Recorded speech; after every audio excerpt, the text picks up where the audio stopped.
Welcome, everyone. My name is J.C. Polanco. I am the CEO of CLEO Inc., the Council on Legal Education Opportunity.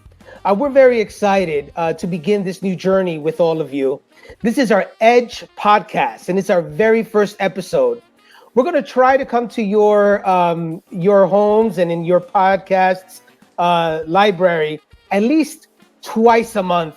And what we want to do here at CLEO EDGE is bring you the latest news from CLEO. We want to speak to you about diversity insights, things that we're working on with students across the country. We're going to speak to various dignitaries, CLEO alums, attorneys, judges, JAG officers, business executives, folks that understand the importance of diversity in the legal education.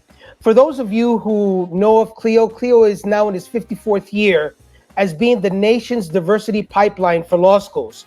We have well over 30,000 participants that have come through our programs, and it's time now for us to be able to get into your homes through podcasts so that you can hear about our latest events, what we're working on here at CLEO, and hear from our alums so they can tell you a little more about how CLEO impacted them, what they got out of CLEO, and to provide some insight to some of you who may be interested in law school.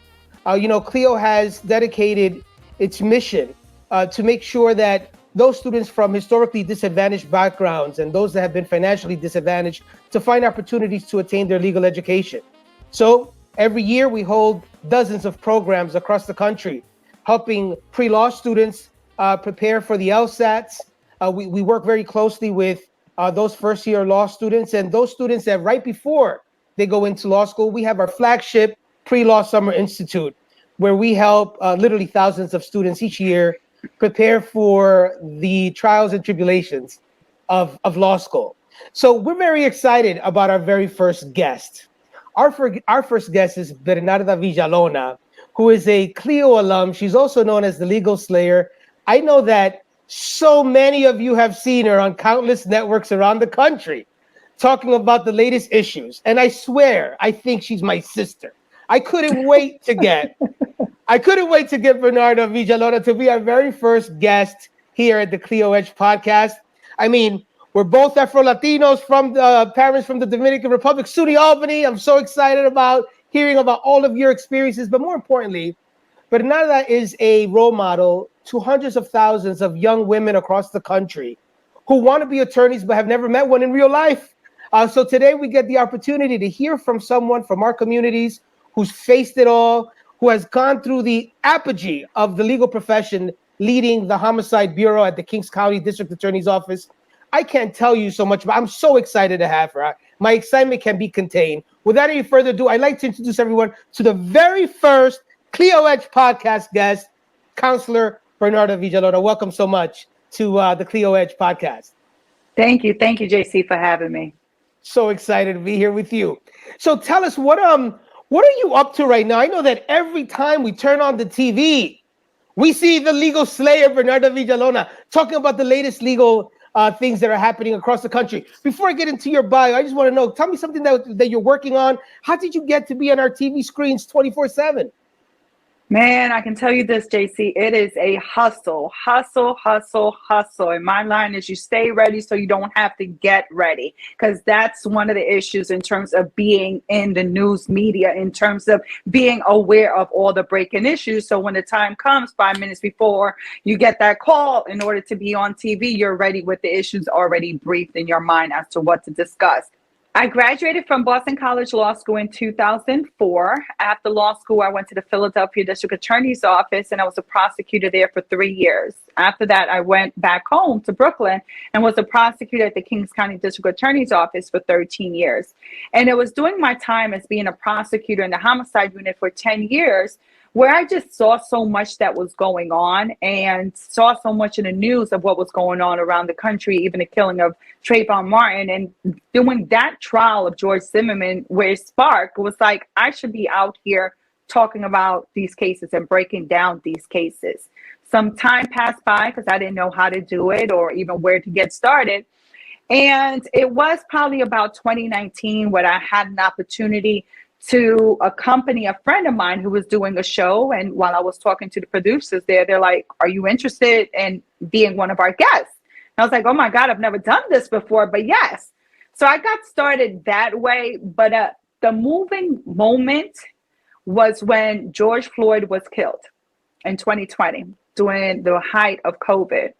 When I saw that video of George Floyd being killed, I was like, I need to be out here talking about this case, talking about prosecutor decisions, talking about how prosecutors went wrong, how the police went wrong, giving my perspective from the community, my legal perspective, but also the inside information of being a prosecutor, which is normally you don't hear that in the news because you don't have former prosecutors with real experience commenting on criminal cases. And that was a driving force at that time that I knew I needed to leave the office in order to be a legal analyst and have the opportunities to talk about these type of issues all around the TV and all around the country. What is the story of the day that keeps you the most busy? Because I'm a big fan of yours and I see you constantly on, and I see you both in English and Spanish television. Such versatility. I mean, I know that you're always on top of the latest issues, but what is the issue right now of the moment that has most of the attention of the community? Trump. That is what is taking up all of the news stations, all the timing on the news stations. But aside from Trump, well, now we're dealing with the criminal side, having to deal with Trump with the recent search warrant that was executed at his Mar-a-Lago home. And what's the come of that? What can we read as we read the tea leaves to see if there's going to be a criminal prosecution or exactly what is the focus of this investigation? Aside from that, trials that are going on all around the country right now, we have the death penalty phase of Nicholas Cruz, who back in February of 2018 went into Parkland High School in Florida, and he shot 34 people, and out of those 34 people, 17 of them died. So he's going through the death penalty phase. It's actually the only massacre that has been able to be aired in the sense of the trial being aired, the death penalty phase. Very, very interesting insight. And, you know, for those of you that have seen Bernarda, I'm sure that you normally see her, and it's tough because she normally is the one person of color many times on these roundtables, and she's representing. You know, I know being the one person of color isn't anything new to you, especially as you come from Brooklyn and you shared that with us a little earlier. Tell me about your background, because, you know, we get to where we get to because something motivated us. And I'm curious, Bernarda. There are a lot of young people from our communities that are watching this podcast and are going to hear you, and they see you on TV, and they want to know, how did she get to do that? What motivated her? What was the driving force for her to get involved in such many different aspects of the law? You know, most of us don't know attorneys. I often tell folks that sit with us at CLEO, growing up in the Bronx, the only attorney I knew was Matlock on Tuesday nights. And I knew my mom, my mom was a housekeeper for one, but I never got to see one until finally I got to law school. I'm sure that the experiences of you and our immediate colleagues was the same. What was your driving force to get involved so you can get up so high in the law? It's definitely my background. It's definitely growing up in one of the disadvantaged neighborhoods in Brooklyn, and high in crime, violence, poor community. And what I saw on a daily basis in terms of the crime and the violence and the police brutality is what motivated me to be that voice for the voiceless, to become an attorney, even though I didn't know what it meant to be an attorney because there were no attorneys or professionals in my family. But I think just the day-in-day encounters from my neighborhood in the 1990s and having seen that on a day-to-day basis, especially I felt like we were prisoners in our own homes when it came to having to be inside because you don't know what can happen outside. You know, there's drug dealing going on outside. Yep. There's violent crimes going on outside.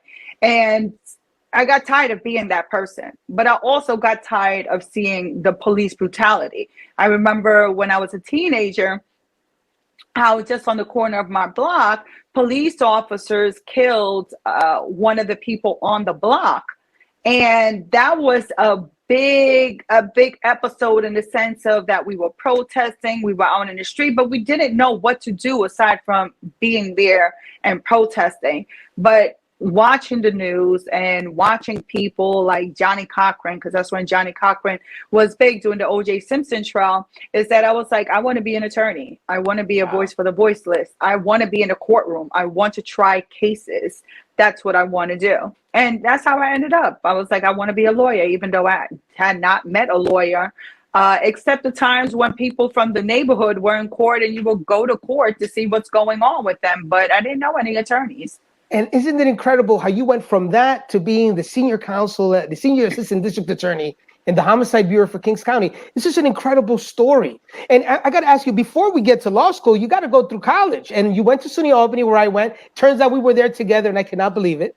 But were you an EOP student? I was an EOP student. Were you? Yes, I was EOP, and I owe everything to two programs, and that's EOP as well as CLEO. I wouldn't be the person I am today professionally if it weren't for those two programs in my life, and especially for those two programs that were willing to give this girl from East Flatbush, from Dominican parents who was poor, a chance to be like, you are worthy enough to get an education here and open the doors for greatness. Okay, you got to ask. I'm sure you knew Dr. Carr. Dr. Carr is a hero of mine. Oh, absolutely. Absolutely. Dr. Carson Carr. You know what's crazy is that because I do celebrate Dr. Carson Carr every year. And I do that because he was the first person, or I should say first male, because unfortunately when I was in high school, my father died unexpectedly in his sleep. So sorry. Dr. Carr was the first male role model I had.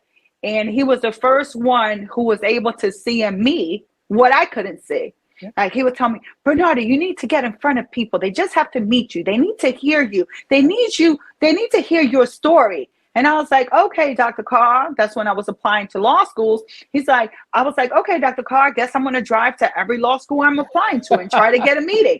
And that's exactly what I did. But let me tell you, JC, I remember 2 weeks before law school starting, Boston College Law School calls me on the phone and says, do you still want to go to Boston College Law School? And I said, absolutely, I want to go to BC.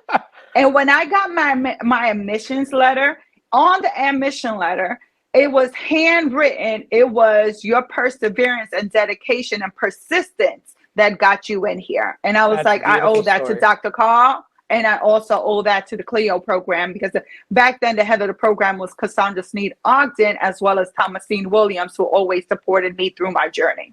And let me tell you, Bernarda, you left such an impact on the CLEO team. And as you know, the CLEO team rarely leaves. That when I told them that you were going to be our first guest, they were so happy. They have so many fond memories of you and all the work that you did and your excitement about CLEO. I got to know, how did you first get to learn about CLEO? How did you get involved? Well, tell us some of the programs that you worked with when you were a participant here at CLEO. Well, Dr. Carr was the person who told me about CLEO. I had no idea what CLEO was, who was CLEO, or what I needed to do. But it was Dr. Carr, the one who introduced me to the CLEO program, and he was like, you need to apply to this program, and this program is going to help to get you ready for law school, just how the EOP program helped you get ready for law school. So I applied, and fortunately, I got into the CLEO program. In fact, there's this, Miss Ogden has this funny story when I went to, because remember, Dr. Carr said, you need to get in front of these people and talk to them. So I drove down to DC, no appointment. And I was like, I need to speak to Miss Ogden. That's a great story. To speak to Miss Ogden. I need to get into the CLEO program. and you did. And was that the Pre-Law Summer Institute? Were you part of PLSI? Yes. And where did you do it? So I was part of the 6-week Summer Institute, and the 6-week Summer Institute, that was in the summer of 2000. It was located in 2 locations. My location was in Boston, Massachusetts. It was at Suffolk University Law School. And it was a 6-week program. But what I loved about it is that it didn't end with the 6 weeks. And first off, that 6-week program with about 40 students, that family that you formed, I mean, we still have long-lasting relationships because that family there were the ones that supported you through your law school career. Because you got to think in law school, especially when you don't come from a background where you're surrounded with lawyers, where you know the system, where you know how to be around different other lawyers, and you have those connections, and you have that preparation. it's like you go in there and it's like, what did I sign up myself for? And it was the program that got me ready for my first week of law school, for my 3 years in law school, that preparation. Because aside from academics, it also got you mentally and emotionally strong to be able to finish those 3 years of law school. Because the reality check of law school is when you go into the law school, you have about 300 students in a class, and it's about 10, 15, if that, people of color, people that are Black, that are like you, which is a culture shock for someone like me when I grew up in a completely Caribbean neighborhood. So it's like, what's going on here? You're out of your comfort zone. But back then also, aside from doing that 6-week program in CLEO, they also had like a winter session where it happened. I remember going to Atlanta one year, going to California one year. And it was doing those meetups for that weekend. I think it was like a 3-day weekend where you're with other Black and Spanish law students from all around the country. And you're telling your stories and you're talking to them and you're like, wait, I'm not the only one going through this. You're going through this at your school. You're having these doubts. How do you best address these? So it came as a little pick-me-up from fellow law students as well as CLEO staff. Similarly, even now we have a very successful program called AIE, Attitude is Essential. And that started also out of CLEO while I was still in law school. So Attitude is Essential was one of the programs that came out of it in order to be able to reach out to more students all around the country that couldn't do the 6-week program. That's right. And it's been very successful since, a lot of the input that your class and successive classes gave to CLEO were taken to heart. We developed some incredible programs in addition to that flagship pre-law summer institute that is so popular with the alumni because of all the reasons you mentioned. We have a program that currently assists students with the application process. Very, very exciting to see folks from all over come to CLEO and say, can you help me get this application ready? How do we do it? And what do I fill in? Who do I speak with? And how can I get this application to be top notch? So, that was coming from your classes, telling us about how to improve, what other services to provide. And, COVID had an impact in that a lot of the programs, as you know, we face it in the courtrooms, we face it in colleges, and for those of us who teach, but that a lot of our programs had to go virtual. So you lose that camaraderie. We do the best we can with the virtual setting, but we still had those programs virtually, and they've been very successful, Bernarda. Moving to 2023, we're going to strive to become a live hybrid so that students get that experience that you did at Suffolk in Boston. We want to bring it all over the country so that students get that camaraderie that is built from spending all those weeks together and learning so much about each other, what drives each other into the law. And remember, you build a network of people that are going to be your base as you move and progress throughout your career. Absolutely. And that experience is priceless. It's priceless. It's because for me to have the ability to call one of my CLEO alums that are on the other side of the country or are on my side of the country or in a different state where I want to go or do some business there, or I can call on them to be like, hey, I'm going to be in the neighborhood, or I'm trying to reach out to this person, or I'm trying to go to this courtroom. What can you tell me? That right there is priceless. Just having that opening ear right there, that open ear. And JC, even more importantly, when you put it into context, when we were in law school, when we were in college, there wasn't no social media. There wasn't this Facebook, Instagram, Twitter, TikTok, where you had all these videos and you can Google what you do or things that you didn't know. That didn't exist. We had bulletins, remember? Right. So without that, the knowledge that we were gaining were either from the classroom or from people that we knew. So that's what even made CLEO even more essential and important, because you're doing it the natural way in the sense of it's the human contact. Yeah, it's so incredible that you mentioned that. To add to what you're saying, we even developed 2 new programs that help students while they're in college. And one focuses on juniors on a weekend to get them excited. One focuses on seniors, getting them ready for the LSAT.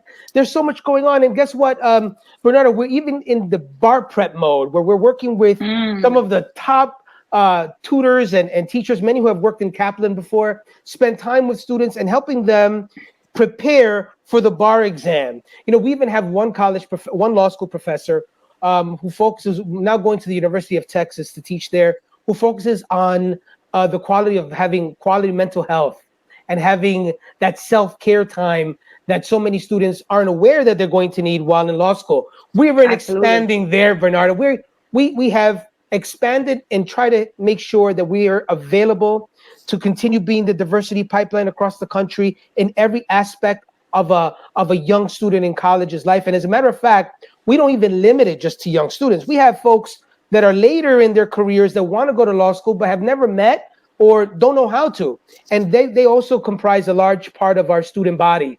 So we're very excited, and thank you so much for and JC, that. I have to say it is so excellent. It's excellent everything that you mentioned and all the programs that CLEO has expanded to. And the reason why is when you look at me and everything I've done, having been a prosecutor for 16 years, trying to keep our neighborhood safe and make sure that it is a fair process and everyone is getting their fairness, their fair hearing, fair trial, fair representation, is that everything that I'm doing now would not have been possible if CLEO didn't open their doors to me. A person that came from, my mom came to this country. She was the first person in her entire family to come to the United States.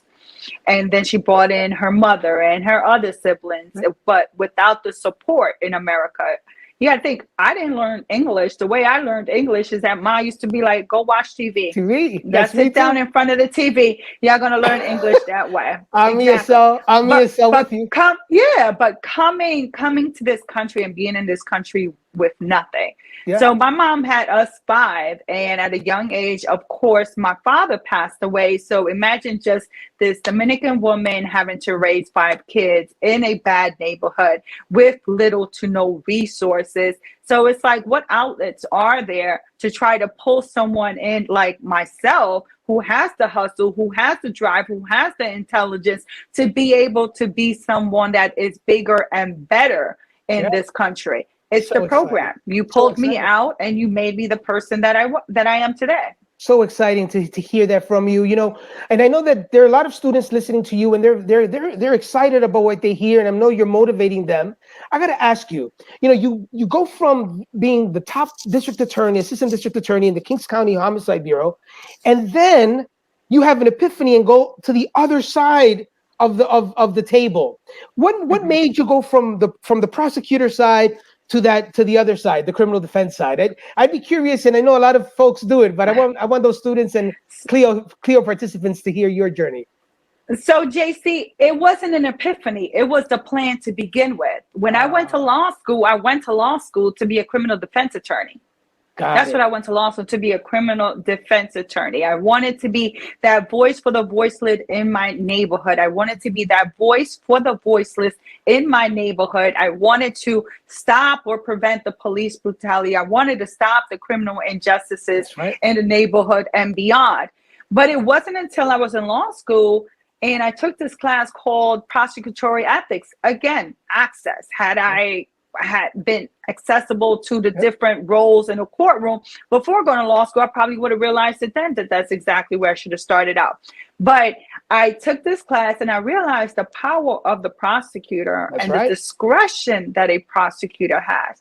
A prosecutor makes the difference on whether they should continue prosecuting you, what charges they should prosecute you on, whether it's a misdemeanor or a felony, whether you should have a criminal record, what type of punishment or sentence you should have, whether they should give you something that seals your record, whether you should have bail or no bail. Amazing. That's all in the control of the prosecutor. So I was like, wait, if I started as a criminal defense attorney, I'm going to be doing it one case at a time, as opposed to if I'm a prosecutor, I have more of an impact in the office and in the community, and I'm still just one person, and you're also educating and pulling the coattails of your colleagues. Like, wait, no, this is a person. One day spent in jail is one day they can never get back. So let's make sure that we're pursuing justice and not just convictions, because that's not your duty as a prosecutor. But I just want to correct you. I was senior assistant district attorney in the homicide bureau. I wasn't the head person of that bureau, but I was in that bureau for 10 years. And I also was a supervisor in several of the units within the Kings County, the Brooklyn district attorney's office. Thanks for that. But, the important thing is that you were an incredible trailblazer for us in that office. And that's what we care about. I have a small segment that I want to do every time. And this is an option. This is a hot seat moment. So I'm going to ask you just a few questions. You're going to give me a one-word answer. We only have a couple of minutes left. Now, do you mind participating? Sure, let's go, JC. All right. I fear nothing. All right. Favorite pet, dogs or cat? Cats, even though I do have 2 dogs now. iPhone or Droid? iPhone. You didn't even have to finish the question. Biggie or Pac? Biggie, baby. I'm Brooklyn. Okay. Mariah or Whitney? Whitney. I have to go with Whitney. Okay, that's a good one. I'm very excited about that. What's your favorite food? Oh, Dominican food. I'm not even going to give you a plate. Not even a plate. I would say that I love the fried cheese myself. Sí, queso frito. Queso frito. Listen, Bernarda, any last words you want to tell to our prospective students and CLEO participants about how to get in touch with you? I was saying what I want people to know and potential students to know. You have to be your biggest cheerleader. You have to believe in yourself, be patient, give yourself patience, but also know that you can overcome any obstacle that's put before you. As long as you are strong-minded and you are determined, you can make it happen. I've been through a lot in my life. Even in college, I lost my youngest sister. I lost my father. There's numerous things that have happened in my life, but I don't let that stop me or give any excuses as to why I should stop doing what I need to do. Focus on what you need to do. Be strong, be your number one cheerleader, and know that you can make it. Thank you so much, Bernarda. This was an incredible opportunity to speak with you, our very first CLEO Edge podcast. Where can people follow you on Twitter? You can follow me on Twitter. You can follow me on Twitter, Instagram, TikTok, Villalona Law. I'm also on Facebook, Bernarda Villalona, LinkedIn, Bernarda Villalona. So I post often, usually a lot of my clips and things that are going on around the country. I post it on my social media outlets. Thank you so much, Bernarda Villalona, our very first CLEO Edge podcast guest. We're so happy to have had you here today. Thank you. And until next time, we'll see you soon. And thank you for tuning in. Thank you. Thank you so much for joining us today on our very first CLEO Edge podcast. For more information on CLEO, visit our website at cleoinc.org. And you can follow us on all the social media channels, from Instagram to TikTok to Facebook to Twitter to LinkedIn at CLEO Scholars. That's CLEO Scholars. SCHOLARS. Make sure that you follow us and join our list so that you can get our recent newsletter. And remember, if you want to donate to CLEO, remember that we are a not-for-profit organization and your donation is tax deductible, and every dollar goes a long way to provide the key services for all of our students. Thank you very much.